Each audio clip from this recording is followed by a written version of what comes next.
हम लोग चाहेंगे, क्योंकि जो प्रशासन है, जो एडमिनिस्ट्रेशन है, इन सब पे अगर चुस्त दुरुस्त रहेगा तो मुझे नहीं लगता कि ऐसी कोई घटनाएं भविष्य में होंगी।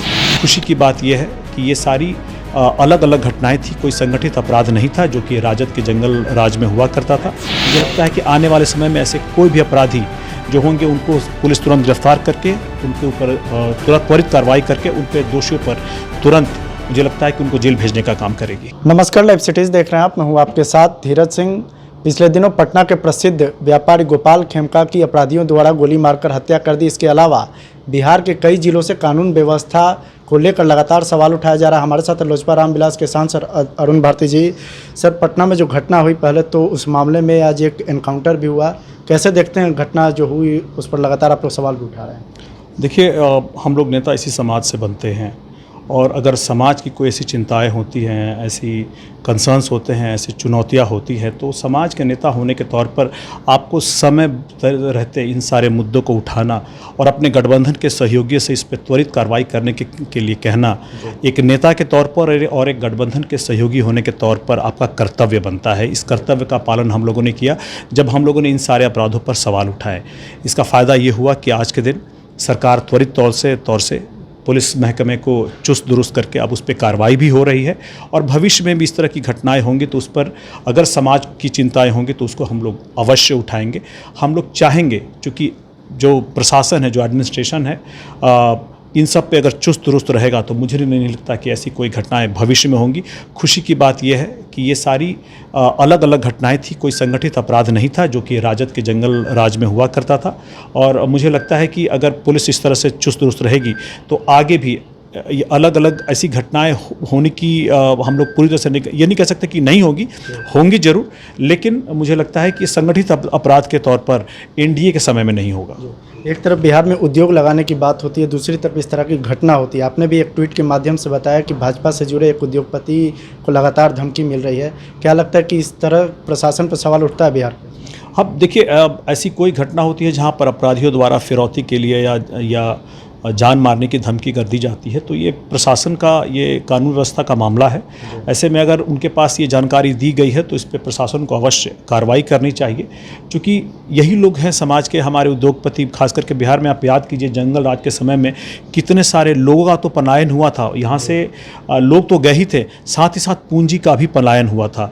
हम लोग नहीं चाहेंगे कि आने वाले भविष्य में ऐसी इस जंगल राज की दोबारा पुनरावृत्ति हो और ऐसे में अगर उद्योगपतियों को धमकी मिले, जहाँ पर जो बड़े उद्योग लगाने वाले लोग हैं, जो बिजनेस से, व्यापार से जुड़े हुए लोग हैं, अगर उनमें असुरक्षा की भावना रहेगी तो बिहार में उद्योग धंधे कैसे चलेंगे? अगर समाज को लेकर के इसकी ये चिंताएं हैं, ये चुनौतियां हैं, तो इसको लेकर के भी हम लोग अपने कंसर्न्स को उठाते रहेंगे और हम लोग चाहेंगे कि प्रशासन, पुलिस सही समय रहते हुए इन सभी चीज़ों को संज्ञान में लेकर के इस पर त्वरित कार्रवाई अवश्य करें। क्या लगता है चूक कहाँ हो रही? पटना की घटना हो, सिवान की घटना हो या फिर पूर्णिया की घटना हो, लगातार कहा जा रहा है कि पुलिस भी घटना स्तर पर देरी से पहुंच रही है, तो आप लोग लगता है कि प्रशासनिक स्तर पर चूक हो रही है वहाँ? मुझे लगता है कि मुझे नहीं पता क्या कारण रहा कि पुलिस देर से पहुंची। अच्छी बात यह रही है कि सरकार के इंटरवीन करने के बाद पुलिस अभी बहुत चुस्त दुरुस्त है और इन सभी मामलों की छानबीन कर रही है। मुझे पूर्ण उम्मीद है कि तुरंत ही आरोपियों को गिरफ्तार भी किया जाएगा, कुछ कार्रवाई भी हुई है और जो भी दोषी हैं उनको सज़ा अवश्य दी जाएगी। एक सवाल है सर कि आप लोग लगातार कानून व्यवस्था पर सवाल उठा रहे हैं। आप ही के अलायंस पार्टनर उपेंद्र कुशवाहा, उनका कहना है कि ये गठबंधन रेखा पार करने जैसा ये बयान है जो कानून व्यवस्था पर आप लोग सवाल उठा रहे हैं। कतई नहीं। देखिए, आप नेता बनते हैं समाज से, आप नेता बनते हैं समाज के लिए। अगर समाज को के मन में सरकार को लेकर के अलग अलग जो कानून व्यवस्था, आपराधिक घटनाओं को लेकर कर कुछ चिंताएं हैं, कुछ कंसर्न्स हैं, कुछ चुनौतियां हैं जिसे समाज को इस बारे में लगता है कि इसकी आवाज़ उठानी चाहिए, तो नेताओं का धर्म है इन सारे चीज़ों पर सवाल उठाना और समयबद्ध तरीके से अपने गठबंधन के सहयोगियों से इस पर बातचीत करके अगर कोई त्वरित इस पर उपाय करवा लेता है तो गठबंधन के सहयोगी और समाज के नेता होने के तौर पर ये आपकी जिम्मेदारी बनती है कि आप इसे अवश्य करें।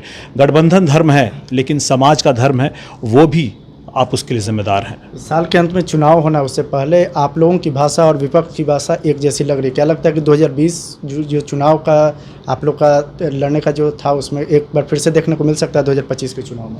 कतई नहीं। मुझे लगता है कि विपक्षी सपना देख रहे हैं, ऐसा कुछ नहीं होने जा रहा है। लेकिन जब विपक्षी इन सब चीज़ों पर सवाल उठाते हैं तो वो सिर्फ अपनी प्रासंगिकता और क्रेडिट श्रेय लेने के लिए काम करते हैं। हमारे नेता, हम लोग जब सवाल उठाते हैं तो हम अपने समाज की चिंताओं को, चुनौतियों को, उनके मन में असुरक्षा की भावना अगर बनती है उसको उठा करके इस पर त्वरित कार्रवाई करवाने का प्रयास करते हैं। तो इन दोनों में बहुत फ़र्क है, इसको एक चश्मे से, एक नज़रिए से नहीं देखा जा सकता है। समाज के और गठबंधन के नेता होने के तौर पर समाज की चिंताओं को उठाना भी गठबंधन के नेता होने के तौर पर आपकी जिम्मेदारी बनती है। छपरा का प्रोग्राम हो या राजगीर का प्रोग्राम हो, आप लोग हर जगह जा रहे हैं, भीड़ भी जुट रहा है।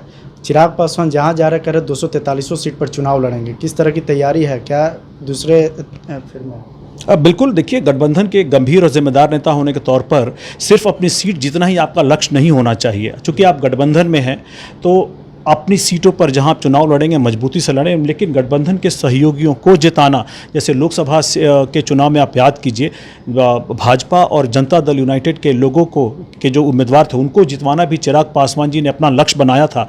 उसी तरह से अगर बिहार विधानसभा के चुनाव में अपनी सीटों के अलावा अगर अपने सहयोगियों की सीटों पर भी तैयारी करते हैं ताकि वो मजबूती से उनको जिताने का प्रयास करें, तो ये तो गठबंधन के सहयोगी होने के तौर पर आपका धर्म बनता है, आपका कर्तव्य है। और इस बात का हम लोग अगर हर मंच से, चाहे वो शाहबाद का मंच हो, नालंदा का मंच हो, छपरा का मंच हो, सब हम लोगों ने खुलकर कहा है। इसमें विरोधी अगर अलग अलग अपनी मंशाएं जताते हैं तो वो क्या बोलेंगे उसको, एक भ्रम पालने की स्थिति में अपने आप को भ्रम में रखने का काम कर रहे होते हैं।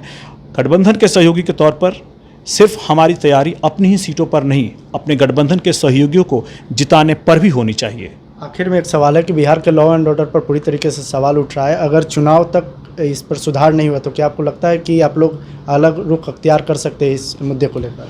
और देखिए, ऐसी समाज में जब भी चिंताएं उठेंगी, ऐसी कोई भी चुनौतियां उठेंगी तो हम लोग अवश्य समाज के नेता होने के तौर पर इसको उठाएंगे और हम लोग चाहेंगे कि ऐसी घटनाओं की पुनरावृत्ति नहीं हो। भविष्य में क्या होगा हम लोग नहीं जानते, लेकिन आज के दिन में जो माहौल है, हम लोगों ने सवाल उठाया था इस मुद्दे पर और सरकार ने इसका संज्ञान लेते हुए त्वरित कार्रवाई भी की। पुलिस आज चुस्ती से उन सारे के सारे अपराधियों को, आरोपियों को खोजने का प्रयास कर रही है, जो एक स्वागत योग्य कदम है। मुझे लगता है कि आने वाले समय में ऐसे कोई भी अपराधी जो होंगे उनको पुलिस तुरंत गिरफ्तार करके उनके ऊपर तुरंत त्वरित कार्रवाई करके उन पर दोषियों पर तुरंत, मुझे लगता है कि उनको जेल भेजने का काम करेगी। चलिए, तो बहुत बहुत धन्यवाद। ये लोजपा रामविलास के सांसद और बिहार प्रभारी अरुण भारती जी। दिल्ली से लाइव सिटीज के लिए मैं धीरज सिंह। हम लोग चाहेंगे, क्योंकि जो प्रशासन है, जो एडमिनिस्ट्रेशन है, इन सब पे अगर चुस्त दुरुस्त रहेगा तो मुझे नहीं लगता कि ऐसी कोई घटनाएं भविष्य में होंगी। खुशी की बात यह है कि ये सारी अलग अलग घटनाएं थी, कोई संगठित अपराध नहीं था जो कि राजद के जंगल राज में हुआ करता था। मुझे लगता है कि आने वाले समय में ऐसे कोई भी अपराधी जो होंगे उनको पुलिस तुरंत गिरफ्तार करके उनके ऊपर तुरंत त्वरित कार्रवाई करके उन पर दोषियों पर तुरंत, मुझे लगता है कि उनको जेल भेजने का काम करेगी।